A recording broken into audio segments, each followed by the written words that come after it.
ಸಮಯ ಕೊಡಿ, ಗೊತ್ತಾಯ್ತಲ್ಲ? ಸಮಯ ಕೊಟ್ಟು ಇಸ್ಕೊಳ್ಳೋದು ನೋಡಿ, ಪ್ಲೀಸ್ ಗೊತ್ತಾಯ್ತಲ್ಲ? Please. Best out of bad bargain ಅಂತ. Second is a bird in hand is two in the bush ಅಂತ. ಪ್ಲೀಸ್ ಗೊತ್ತಾಯ್ತಲ್ಲ? ಪ್ಲೀಸ್. ಕನ್ನಡಿಯೊಳಗಿನ ಗಂಟಿಗಿಂತ ಕೈಲಿರುವ ಕಾಸು ಮೇಲು ಅಂತ. ತಗೊಳ್ಳಿ, ಇವೆಲ್ಲ ಕಷ್ಟ, ಗೊತ್ತಾಯ್ತಲ್ಲ? ಎಲ್ರಿಗೂ ಕಷ್ಟ ಇರುತ್ತೆ, ಯಾರಿಗೂ ಅಷ್ಟು ಸುಲಭವಾಗಿರಲ್ಲ. Some set of accused are there, ಅವ್ರ ಹತ್ರ ದುಡ್ಡಿದೆ, ಎಲ್ಲ ಇದೆ, ಕೊಡಕ್ಕೆ ಇಷ್ಟ ಇಲ್ಲ, ಅವ್ರಿಗೇನ್ ಬೇಕು ನಾವು ಮಾಡೋಣ. ಸಮ್ ಪೀಪಲ್ ಆರ್ ಆಫ್ ಎಲ್ರಿಗೂ ಅಪ್ಸ್ ಅಂಡ್ ಡೌನ್ಸ್ ಎಲ್ಲರಿಗೂ ಇರುತ್ತೆ. I am told that Ambanis that younger brother son has cleared all dues now. His shares are going up now. ಅರ್ಥ ಆಯ್ತಲ್ಲ? ಸೊ ಎಲ್ರಿಗೂ ಇರುತ್ತೆ. ಅಲ್ಲೆಲ್ಲೋ ಪೇಪರ್ನಲ್ಲೋ ಎಲ್ಲ at least he can help his father now. That son has taken over that ಎಲ್ಲ ಮಾಡಿ ಸ್ವಲ್ಪ ಎಲ್ಲ ಸಾಲ ಎಲ್ಲ ತೀರಿಸಿ ಮಾಡಿದ್ದಾರೆ ಅಂತ. Why should we go there? We saw here in Karnataka itself that coffee day. After the Siddhartha died, his wife has taken over and she has cleared the dues now. Now again coffee day, people are sitting, spending time. Youngsters are coming, dating in coffee day. Otherwise, who will pay 150 rupees for a cup of coffee? You will pay 150 rupees to sit there, not for taking coffee. Right? See, ups and downs are there. Business ನಲ್ಲಿ ಇವೆಲ್ಲ ಆಗಿರುತ್ತೆ, ತೊಂದರೆ ಆಗಿರುತ್ತೆ, money market tight ಇರುತ್ತೆ, ಏನೇನೋ ಇರುತ್ತೆ. ಆಮೇಲೆ reality ನಿಮ್ಮಿಬ್ಬರಿಗೆ ಗೊತ್ತಿರುತ್ತೆ ಏನಾಗಿತ್ತು ಅಂತ. Check is on the instrumental. Real transaction is known to you and your client. I mean the revision petitioner. Lawyer ಹತ್ರ ಹೇಳುವಾಗ ಅವ್ರು ಬೇರೆ ಹೇಳಿರ್ತಾರೆ, ಅಥವಾ ಅವ್ರು ಹೇಳಿದ್ರು ನಾವು ಅದನ್ನ 138 ಆಗೋಂಗ್ ಬರ್ದಿರ್ತೀವಿ. All that we know, sir.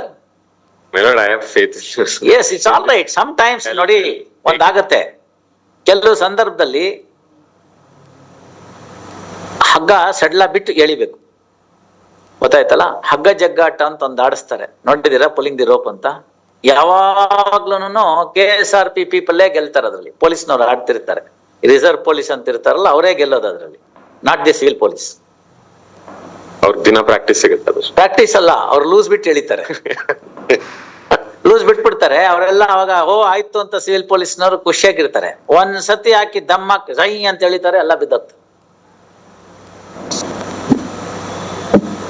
ಇಲ್ಲ, ಸ್ವಲ್ಪ ತಿಳ್ಕೊಳ್ಬೇಕು. ದಿಸ್ ಆರ್ ಆಲ್ ಇವೆಲ್ಲ ಯಾವ್ದು IPC CRPC ಹೇಳಲ್ಲ. ಬೈ ಎಕ್ಸ್ಪೀರಿಯನ್ಸು, ಲೈಫು ಎಲ್ಲ ನೋಡ್ಬೇಕು. ಕೊಡಿ. See I tell you, 13 pronote suit ಇತ್ತು ನಮ್ಮ ಕ್ಲೈಂಟ್ ಮೇಲೆ. ಏನೋ ಕಾರಣ ಎಲ್ಲೋ ತಮಿಳ್ನಾಡ್ಗೋ ಎಲ್ಲೋ ಸಪ್ಲೈ ಮಾಡ್ಬಿಟ್ಟಿದ್ದ. ಅಲ್ಲಿ ಅವನು ಮುಚ್ಕೊಂಡು ಹೋಗ್ಬಿಟ್ಟ, ಅವನ ಅಡ್ರೆಸ್ ಸಿಕ್ಕಿರ್ಲಿಲ್ಲ, ಪೇಮೆಂಟ್ ಬರ್ಲಿಲ್ಲ. 13 ಪ್ರೊನೋಟ್ ಸೂಟು, 3-4 ಜನ ಗಂಡ್ ಮಕ್ಳು ಅವ್ರ ಮನೇಲಿ. ಎಲ್ಲಾರನ್ನ ಬೆಳಗ್ಗೆ ಕಾಗೆಕ್ಕೆ ಹೋಗಕ್ ಮುಂಚೆ ಮನೆ ಬಿಟ್ಟು ಹೋಗ್ಬಿಡೋರು, ಬರೇ ಹೆಣ್ಮಕ್ಳನ್ನ ಇಟ್ಬಿಡೋರು ಮನೇಲಿ. ಆಯ್ತಾತ್ರಿ 10:30, 11 ಗಂಟೆಗೆ ಆ ಕಡೆ ಈ ಕಡೆ ಯಾರು ಇಲ್ವಾ ಅಂತ ನೋಡ್ಕೊಂಡು ಹಿಂದ್ಗಡೆ ಬಾಗ್ಲಿಂದ ಮನೆಗೆ ಸೇರ್ಕೊಳ್ಳೋರು. ಅವ್ರ ತಂದೆಗೆ ಒಳ್ಳೆ ಹೆಸರಿತ್ತು ಒಂದ್ ಕಾಲದಲ್ಲಿ, ಅವ್ರು ಇದ್ದಿದ್ದಂತ ಸ್ಥಳದಲ್ಲಿ. ಫಿಲಾಂಥ್ರಫಿಕ್ ವರ್ಕ್ಸ್ ಬೇಕಾದಷ್ಟು ಮಾಡಿದ್ರು. ಈ ಬಿಸ್ನೆಸ್ ನಲ್ಲಿ ಈ ತರ ತೊಂದರೆ ಆಗ್ಬಿಡ್ತು.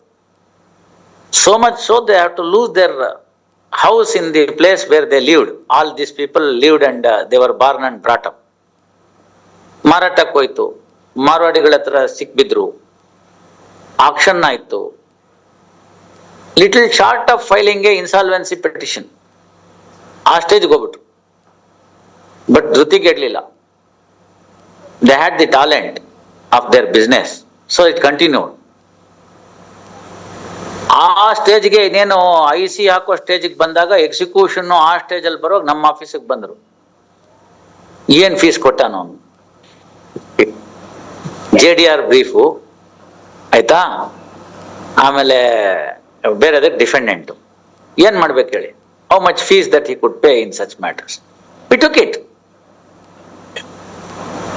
and then found out. Because of that one series of cases, 21 order 21, I can say now I have mastered it. What is available for JDR ಅಂತ. ಕೆಲವು ಸಂದರ್ಭ ಹಾಗಾಗತ್ತೆ. ಆಯ್ತು, ಅದನ್ನೆಲ್ಲ ಸರಿಪಡಿಸ್ಕೊಂಡ್ವಿ.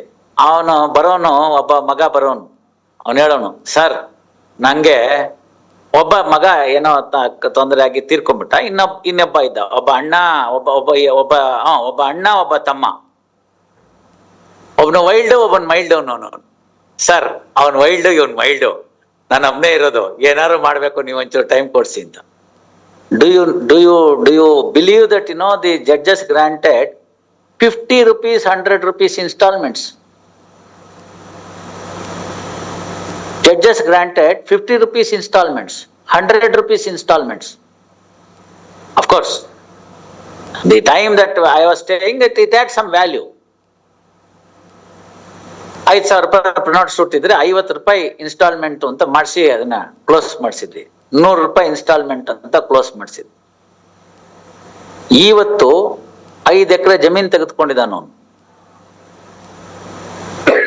ಸರಿ, 5 ಎಕರೆ ಜಮೀನ್ ತೆಗೆದುಕೊಂಡಿದ್ದಾನೆ, ಸಂತೋಷವಾಗಿದ್ದಾನೆ, ಮಕ್ಕಳುಗಳನ್ನೆಲ್ಲ MBA ಮಾಡಿಸಿದ್ದಾನೆ, ಒಳ್ಳೊಳ್ಳೆ ಕಡೆ ಕೆಲಸದಲ್ಲಿದ್ದಾರೆ. ಕಷ್ಟ ಮನುಷ್ಯನಿಗೆ ಬರುತ್ತೆ ಸರ್.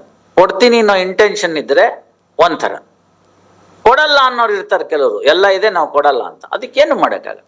ಈಗ ಇವ್ರು ಕೊಡ್ತೀನಿ ಅಂತಿದ್ದಾರೆ, ತಗೊಳ್ಳಿ ನೀವು. ಈಗ ನಾವು ಮಾಡ್ತಿರೋದಾದ್ರೂ ಎಕ್ಸಿಕ್ಯೂಟಿಂಗ್ ಕೋರ್ಟ್ ಕೆಲಸನೇ. ಡಿಗ್ನಿಫೈಡ್ ಮುನ್ಸಿಫ್ ಅಷ್ಟೇ ನಾನು 138 ಅಲ್ಲಿ ಕೂತ್ಕೊಂಡ್ರೆ. I am not acquitted. All right, mister Aradhya, please have some sense, ಇಲ್ಲಾಂದ್ರೆ ಅಯ್ಯೇ ವಜಾ ಮಾಡ್ತೀನಿ. You argue on merits.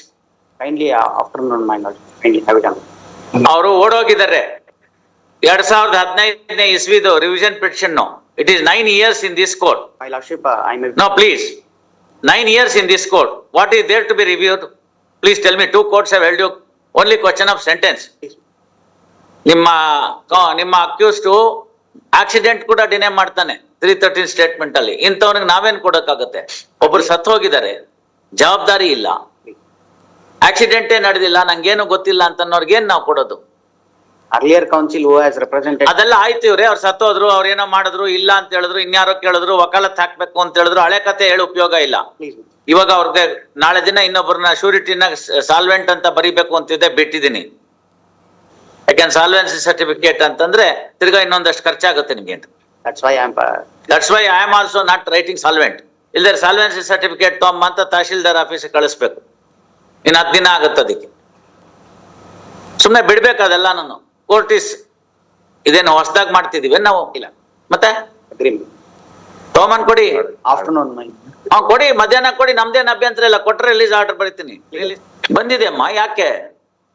ಎಲ್ಲ ಬಂದಿದೆ, ನಮ್ಗೆ ಗೊತ್ತಿದೆ, ನಾನು ಆರ್ಡರ್ ಬರ್ದಿರ್ತೀನಿ, ಬಿಡಿ, ಡೋಂಟ್ ವರಿ. ಸೊ ಇವೆಲ್ಲ ಹಿಂದೆ ಸರ್ಕೊಳ್ಳೋ ಪ್ರಶ್ನೆ ಇಲ್ಲ. ಏನಿದ್ದು ತೀರ್ಮಾನ ಆಗ್ಬೇಕು. 15ನೇ ಇಸ್ವಿಯಿಂದ ನೀವು ಇಲ್ಲಿ ತನಕ ಕೇಸ್ ಇಟ್ಟಿದ್ದೀರಿ ಅಂದ್ರೆ ಸತ್ತೋದವನ್ ಮನೆಗೆ ನ್ಯಾಯ ಬೇಡವಾ? ಅಪೀಲ್ 13ನೇ ವರ್ಷ, ಅಲ್ಲಿಗೆ 12-14 ವರ್ಷ ಆಗೋಯ್ತು ಸತ್ತೋದವ್ರ ಮನೆಗೆ. ಯಾವಾಗ ನೀವು ನ್ಯಾಯ ಕೊಡೋದು? ಬರೀ ನಿಮಗ್ ಮಾತ್ರ ಕಷ್ಟ ಇದೆ, ಸತ್ತೋದವ್ರ ಮನೆ ಕಷ್ಟ ಇಲ್ವಾ? These are all the things. No court is strict because warrant ಕೊಟ್ಟು ಒಳಗಡೆ ಬಂದಿದ್ದವ್ರಿಗೆ ಪಾಠ. ಈಗ ಅವ್ರು ಇನ್ನೊಬ್ರು ಹೇಳಿದ್ರು ನೋಡೋರು, ಅದೇ ತರನೇ 2017 ಟಕಾಯಿಸ್ತಾ ಇದ್ದಾನೆ ಅವ್ನು ಕೋರ್ಟ್ಗೆ ಬರ್ದಲ್ಲೇ. ನೆನ್ನೆ ಹೇಳಿದ್ರು ನಾಳೆ ಬೆಳಗ್ಗೆ ಕೋರ್ಟ್ನಲ್ಲಿ ಇರ್ತಾರೆ ಅಂತ. People will understand only when they are pushed to wall, not otherwise. They are enjoying the suspension ಅಷ್ಟೇ.